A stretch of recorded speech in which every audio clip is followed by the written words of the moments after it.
Olá, sejam bem-vindos à TV do Parlamento Municipal. Está no ar o Jornal da Câmara. Câmara promove reunião para debater crise no financiamento dos serviços do SUS em Porto Alegre. Aprovada a criação do programa Alfabetiza Mais POA. A proposta visa melhorar a educação municipal. E ainda, Legislativo presta homenagem ao Exército Brasileiro.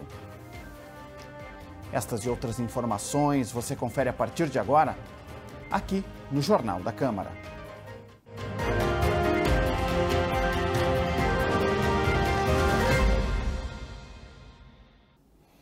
O Legislativo realizou, na manhã desta terça-feira, reunião de trabalho para debater a crise no financiamento nos serviços do Sistema Único de Saúde. A Câmara deverá solicitar complementação estadual para compor a tabela SUS, tendo em vista o contingente de pacientes de outros municípios atendidos em Porto Alegre. Uma comitiva do Parlamento também deverá ir a Brasília para solicitar recursos federais. A reunião foi conduzida pela presidente do Legislativo, vereadora comandante Nádia, do PL. A parlamentar abriu os trabalhos falando da importância de debater o assunto. A presidente afirmou que o sistema de saúde da capital está em colapso e a ajuda financeira que deveria vir dos governos estaduais e federais é escassa. O que há de mais grave nisso tudo é que, constitucionalmente, o Estado deve repassar 12% do seu orçamento para cada município. E Porto Alegre, por exemplo, está recebendo 9%. Isso nós não podemos aceitar. A saúde está em colapso. Nós temos aí uma tabela SUS totalmente defasada. O governo federal deve também repassar aos estados para que eles os façam para os municípios recursos que venham diretamente, não apenas para a questão da saúde propriamente dita, mas também para implementos que são necessários, né? Novas instalações, melhorias das instalações, mais médicos podendo atender em maior tempo. E o que nós vemos hoje é que, infelizmente, a saúde está sendo tratada como um segundo plano. A mesa também foi composta por representantes do Executivo de Porto Alegre e de Canoas, do Ministério Público, Presidência do Legislativo da capital e Presidência da Comissão de Saúde da Câmara, vereadora psicóloga Tanise Sabino. O prefeito de Porto Alegre, Sebastião Melo, agradeceu aos vereadores por acolherem esse debate e falou sobre os impactos que a enchente ainda causa na capital. Diversos recursos tiveram que ser usados emergencialmente para reconstruir unidades de saúde. O SUS é tripartite, então tem responsabilidade do município de Porto Alegre, tem responsabilidade dos outros municípios, tem do Estado e tem da União. Nós não vimos aqui buscar falar de problemas, nós queremos buscar soluções. A pandemia, as enchentes, a perda de recursos em Porto Alegre como uma das cidades que foi atingida, tudo isso é esse cenário que está posto, né? Então hoje nós temos um déficit orçamentário, nós não temos de onde tirar esse dinheiro. Porque se eu tirar esse dinheiro das outras áreas, a cidade vai parar nas outras áreas. E se a cidade colapsar nas outras áreas, também colapsou a cidade, eu não posso fazer isso. Então, nós precisamos que o governo do Estado e a União entendam que nós precisamos de um aporte emergencial para esse ano. Nem tô pensando em 26, é uma transição pós-enchente, porque os efeitos da enchente continuam. Então, essa transição tem que ter essa compreensão. O secretário municipal de saúde, Fernando Ritter, fez uma apresentação de dados sobre o sistema de saúde da capital. De acordo com a SMS, o número de pacientes de fora de Porto Alegre que busca atendimento para alta complexidade na capital aumentou de 48% em 2020 para 53% em 2025. Para falar da escassez de recursos que o município recebe para atender essas pessoas, o secretário citou como exemplo o HPS, o Hospital de Pronto Socorro de Porto Alegre, referência no atendimento de queimaduras, que recebe pacientes de todo o estado.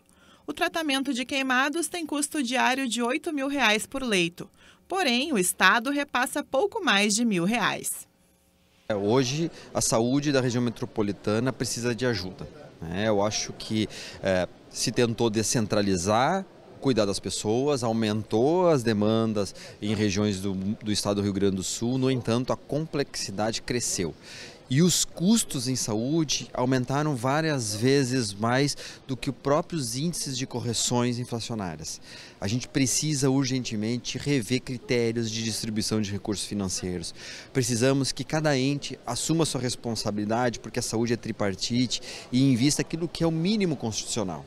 O município de Porto Alegre aumentou de 2019 para 2024 62% dos seus investimentos em saúde. Não acompanhou nem por parte da União e nem por parte do Estado um crescimento tão grande. Se pensar que o IPCA, que é o índice padrão para fazer correção, ele teve 35%, nós investimos 62% a mais. A gente precisa rever esse processo, por isso. O encontro lotou o plenário Otávio Rocha e se estendeu durante toda a manhã de terça-feira. Representantes de hospitais, entidades médicas e associações participaram da reunião e puderam expor suas opiniões e dúvidas a respeito do Sistema Único de Saúde da capital. Como solução para enfrentar o colapso no SUS, a mesa que conduziu a reunião sugeriu a criação de uma câmara compensatória, onde cada município destina um valor para custear o tratamento de seus cidadãos quando atendidos na capital. Ritter também sugeriu cobrar que o Estado complemente com mais recursos a tabela do SUS. Os participantes da reunião também solicitaram o envio de uma comitiva para Brasília com o objetivo de arrecadar verbas federais. Nós estamos juntos com todos os municípios pedindo ajuda para o governo federal. Tivemos conversa com o ministro, teremos uma conversa quinta-feira com o governador Eduardo Leite para expor as situações aqui da região metropolitana e ele, através de recursos, seja ele através da calamidade que retirou dinheiro de impostos dos municípios, seja através do investimento maior, já que o Estado ele não consegue, segundo o Tribunal de Contas, cumprir os 12%, pensar numa forma que complemente o programa Assistir através de uma correção de tabela, assim como o Estado de São Paulo, o Estado de Santa Catarina e outros estados já estão fazendo. A Comissão de Direitos Humanos debateu a Operação Choque de Ordem realizada pelas Forças de Segurança e também a forma como são feitas as abordagens junto à população em situação de rua. Pobreza não é crime, diz a representante do Centro Social da Rua. Jaqueline Juncker Fuchs defende que as pessoas nesta condição sejam tratadas em um contexto social e não no de segurança pública. O que está acontecendo no 4º Distrito e em vários locais dessa cidade é uma ideia de que pessoas que já estavam ali e que são pobres, vulneráveis, têm que sair para empresários ou pessoas com um maior suporte financeiro poderem então se fixar naquele local. E isso é injusto. É que tu não trabalha política pública, política de Estado para pessoas e para situações de vulnerabilidade, sejam de que ordem for, seja econômica, social, sejam elas políticas, sejam elas de saúde, com segurança pública. Tu trata ela com multidisciplinariedade. Durante a reunião, o público criticou a forma de abordagem das forças de segurança pública durante a Operação Choque de Ordem. O subcomandante da Guarda Municipal, Marcos Maciel Lucas, se disse surpreso com as colocações e salienta a importância do registro de forma oficial. Essas denúncias, supostas denúncias, eu tive conhecimento hoje, aqui juntamente na audiência. Mas é importante salientar que a Guarda Municipal, 100% dos seus guardas, eles utilizam câmeras corporais, gravando totalmente a ação. Então, é importante que a pessoa que denuncia numa audiência, é importante fazer uma ocorrência policial e também procurar a ouvidoria da Guarda. O subcomandante destaca que o objetivo da operação é a retomada do 4º Distrito. Então, ali a ideia é retomar a situação, a normalidade, e a partir daí que a gente retomar o local, reduzindo o tráfico, reduzindo os pequenos delitos que ali ocorrem, trazer também assistência social para resgatar aquelas pessoas em situação de rua para uma vida mais digna. Após conseguirmos restabelecer isso aí, instalarmos um posto da Guarda Municipal e também da Brigada Militar, para que lá possamos manter a ordem e que aquelas pessoas possam conviver com mínimo de dignidade. A busca de alternativas para o destino adequado das pessoas em situação de rua, abordadas pela Operação Choque de Ordem, foi um dos objetivos da reunião. O vereador Eric Denil, presidente da SEDECOM, defende que haja um plano de habitação para essa população. Onde que eles vão morar se não tem um plano de habitação em Porto Alegre? Existe o Minha Casa Minha Vida, um projeto nacional, que mesmo assim exige também renda dentro desse plano nacional de habitação. Também em Porto Alegre nós percebemos que a saúde mental é tratada diretamente nos CAPs, que ao total em Porto Alegre são 13 CAPs.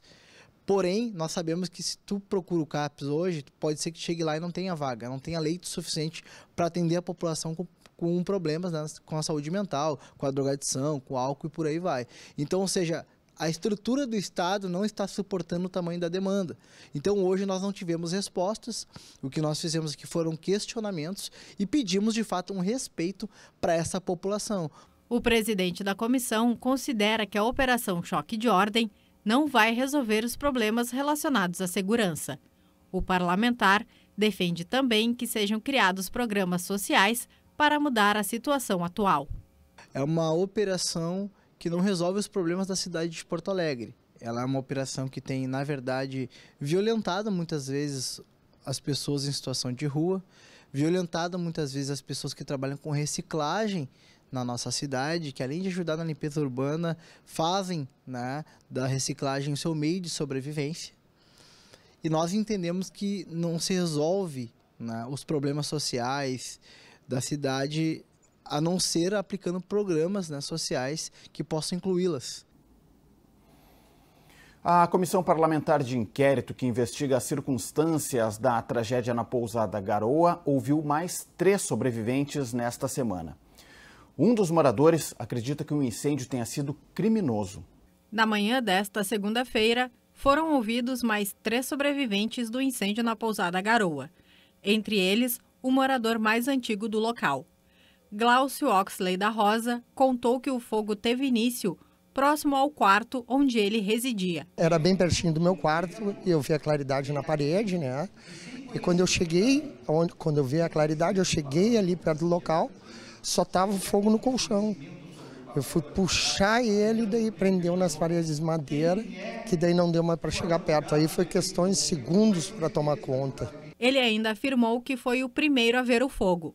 Da Rosa avalia que, devido às circunstâncias, o incêndio tenha sido criminoso. Não tinha nada que fosse inflamável, nem por fios elétricos ou alguma coisa que fizesse fogo ali, né? E ainda com um colchão molhado no chão. Só pode ter sido criminoso. A parte que eu estava era toda nova, daí dava para ver a fiação que era nova, né? Mas nunca deu problema de curto, assim, que desse problema de incêndio. Tanto que o curto, né, ele não provoca fogo. Fios, assim, curto, ele não provoca fogo, né?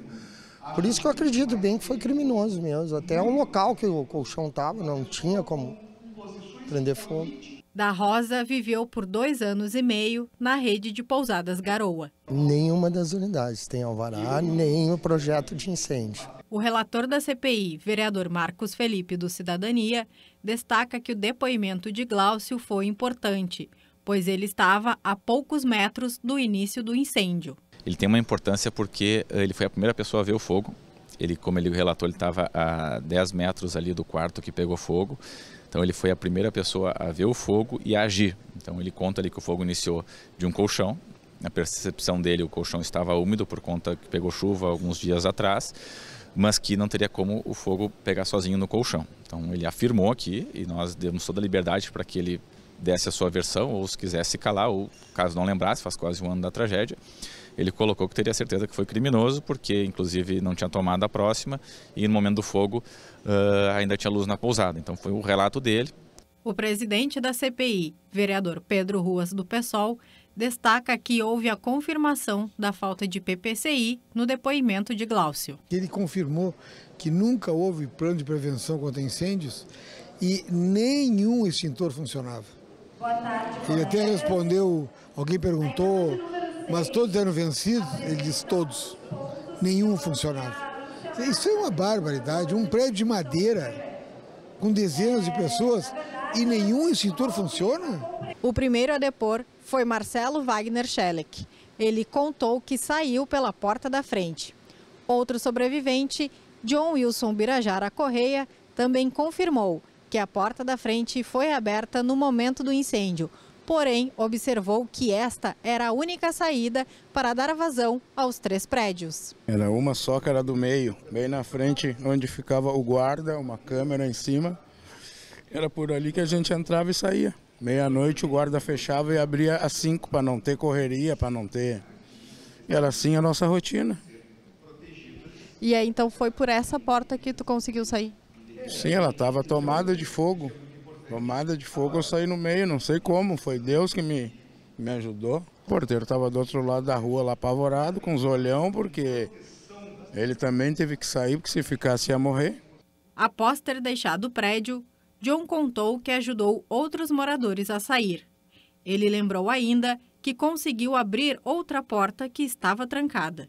O pessoal da rua ali, né, gritando junto, pegou e vieram com uma escada, a gente conseguiu salvar um, estouramos a porta porque estava cadeado, porque a porta que nós saíamos não dava mais para sair.